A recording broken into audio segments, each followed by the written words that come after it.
menjelaskan atau mempresentasikan yaitu proposal dalam pembuatan website, blog, artikel sederhana pada mata kuliah pemrograman web. Baik, langsung lanjut saja ke bagian bab 1 pendahuluan, di mana ada latar belakang. Nah, latar belakang ini berisi terkait perkembangan teknologi digital yang pesat telah membawa perubahan besar dalam cara manusia menjalani kehidupan sehari-hari. Nah, salah satu perubahan yang paling signifikan adalah kehadiran smartphone dan berbagai aplikasi yang menunjang produktivitas, komunikasi, hiburan, dan pembelajaran. Nah, dengan hanya bermodalkan perangkat genggam, seseorang kini dapat melakukan banyak hal, mulai dari mengatur jadwal harian, berbelanja kebutuhan pokok, hingga belajar bahasa asing. Hal ini menunjukkan bahwa aplikasi bukan hanya sekadar alat bantu, tetapi lebih menjadi bagian dari gaya hidup modern yang praktis dan efisien. Jadi, pembuatan blog artikel sederhana tentang aplikasi yang membantu aktivitas sehari-hari ini dimaksudkan sebagai upaya untuk menjawab kebutuhan informasi tersebut. Melalui blog ini, penulis dapat membagikan pengalaman pribadi dalam menggunakan aplikasi-aplikasi tertentu, lengkap dengan manfaat nyata yang dirasakan. Harapannya, blog ini tidak hanya menjadi tempat berbagi informasi, tetapi juga mendorong pembaca untuk lebih bijak dan selektif dalam memanfaatkan teknologi digital dalam kehidupan mereka. Adapun tujuannya, yaitu yang pertama mengembangkan kode program yang ada menjadi website blog Daily Tech Blog bertema aplikasi yang membantu aktivitas sehari-hari. Lalu yang kedua, memberikan informasi ringan dan relevan kepada pembaca berdasarkan pengalaman pribadi. Lalu yang ketiga itu menjadi media belajar, penulisan konten, dan pengembangan web dasar. Lalu yang terakhir yaitu menyediakan platform bagi penulis untuk mempublikasikan artikel terkait teknologi untuk keseharian. Adapun manfaat website bagi pembaca yaitu blog ini akan memberikan informasi yang bersifat praktis dan langsung dapat diterapkan dalam kehidupan sehari-hari. Lalu ada manfaat bagi penulis yaitu pembuatan blog ini menjadi sarana yang sangat baik untuk melatih keterampilan menulis artikel. Lalu ada manfaat bagi dunia pendidikan atau pemula di bidang web yaitu blog ini dapat dijadikan referensi proyek awal bagi pelajar, mahasiswa atau siapapun yang ingin mulai belajar membuat website pribadi. Lalu yang terakhir yaitu manfaat sebagai media branding pribadi. Blog ini juga berfungsi sebagai identitas digital penulis dengan konten yang konsisten dan bernilai. Adapun ruang lingkup yaitu di mana dalam pembuatan website blog artikel sederhana ini mencakup kegiatan perencanaan, pembuatan konten hingga pengembangan tampilan web dasar. Nah, secara umum ruang lingkup proyek ini mencakup ada topik utama, ada konten, ada struktur website, ada desain responsif, lalu ada fitur yang disediakan yaitu ada halaman utama yang memuat satu artikel lengkap, header berisi judul blog, lalu footer yang menampilkan informasi penulis atau kontak, lalu tata letak sederhana tanpa navigasi kompleks, lalu ada batasan proyek dan anggaran. Baik, langsung lanjut saja ke bagian bab 2 pembahasan, di mana yang pertama ini ada tampilan situs web Daily Tech Blog. Ini menyajikan sebuah artikel berjudul aplikasi yang paling membantu aktivitas sehari-hari. Nah, konten utama halaman ini dinominasi oleh artikel tersebut. Nah, isi artikel ini kemudian menjabarkan beberapa aplikasi yang dianggap penulis sangat membantu dalam aktivitas sehari-hari. Disajikan dalam format daftar bernomor termasuk Google Calendar, Shopee, TikTok, Duolingo, dan Google Keep, lengkap dengan deskripsi singkat mengenai manfaat masing-masing aplikasi. Nah, situs web ini tampak seperti blog pribadi yang berfokus pada tips dan trik teknologi yang relevan dengan kehidupan sehari-hari. Nah, tata letaknya bersih dan terorganisir.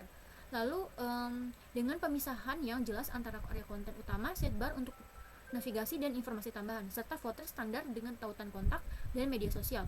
Lalu penggunaan bahasa Indonesia di seluruh teks menunjukkan target audience. Desainnya tampak ramah pengguna dengan navigasi yang mudah dan bila pencarian yang menunjuk untuk menentukan topik tertentu.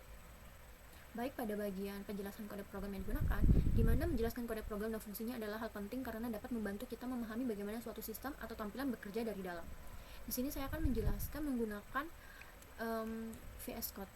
Baik, bisa kita lihat pada gambar di samping di mana doctype HTML, HTML link ID, head, meta paragraph, meta name, viewport ini adalah fondasi dokumen HTML. Di mana doctype HTML ini memberitahu browser tipe dokumen bawah yaitu HTML. Lalu link ID ini untuk bahasa yaitu yang digunakan adalah bahasa Indonesia.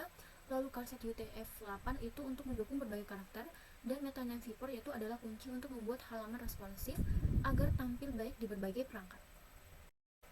Lalu lanjut ke bagian fungsi, ada reset CSS, di mana ini adalah dasar yang krusial. Dengan mengatur margin, padding pada semua elemen, kita menghilangkan spasi default browser yang sering tidak konsisten. Lalu ada box sizing, ada border box, yaitu sangat penting untuk layout responsif, memastikan bahwa padding dan border dihitung sebagai bagian dari lebar dan tinggi total elemen, bukan menambahkannya. Lalu ada body styling, yaitu properti seperti font family, dan line height, yaitu mengatur tipografi yang akan digunakan di seluruh situs. Lalu pada gambar kedua ada header dan navigasi, di mana header gradient atau background linear gradient yaitu menciptakan latar belakang visual yang menarik untuk header, memberikan kesan modern. Lalu ada navigasi flexbox, yaitu ada nav container, nav links, yaitu penggunaan display flex pada nav container dan nav links adalah kunci untuk tata letak navigasi yang rapi. Lalu ada justify content, space between, yaitu mendistribusikan item secara merata di dalam kontainer, misalnya logo di satu sisi, menu di sisi lain, dan alat item center ini menjaga semuanya sejajar secara vertikal. Lalu ada yang terakhir ada hover effect seperti Navlinks hover di mana transisi warna yang halus saat kursor mengarah ke tautan. Nah, ada transition color pada Navlinks meningkatkan interaksi pengguna dan memberikan umpan balik visual.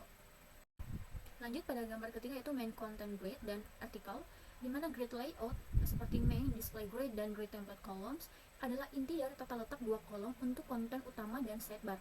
Ini memungkinkan kontrol yang presisi atas posisi dan ukuran kolom.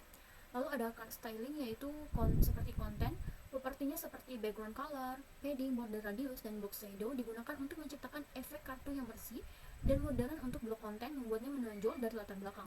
Lalu ada judul artikel yaitu seperti artikel title, yaitu pengaturan font size dan color memastikan judul artikel jelas dan menonjol menarik perhatian pembaca.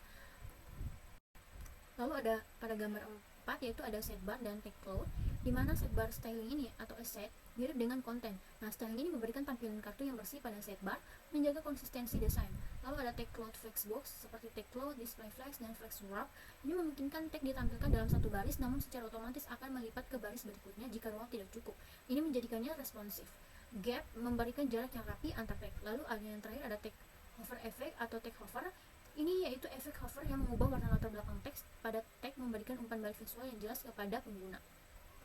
Lalu gambar yang kelima ada footer, yaitu di mana footer background dan text color seperti background color itu memberikan kontras yang jelas dan tampilan yang kokoh pada footer. Lalu ada responsive footer grid, yaitu seperti footer konten.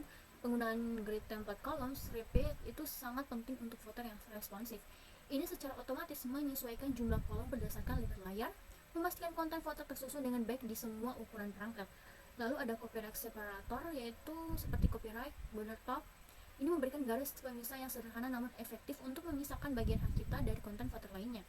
Lalu ada responsive design, di mana media queries atau media screen ini adalah jantung dari desain responsif. Ini mereka memungkinkan untuk menerapkan gaya CSS yang berbeda berdasarkan lebar layar perangkat.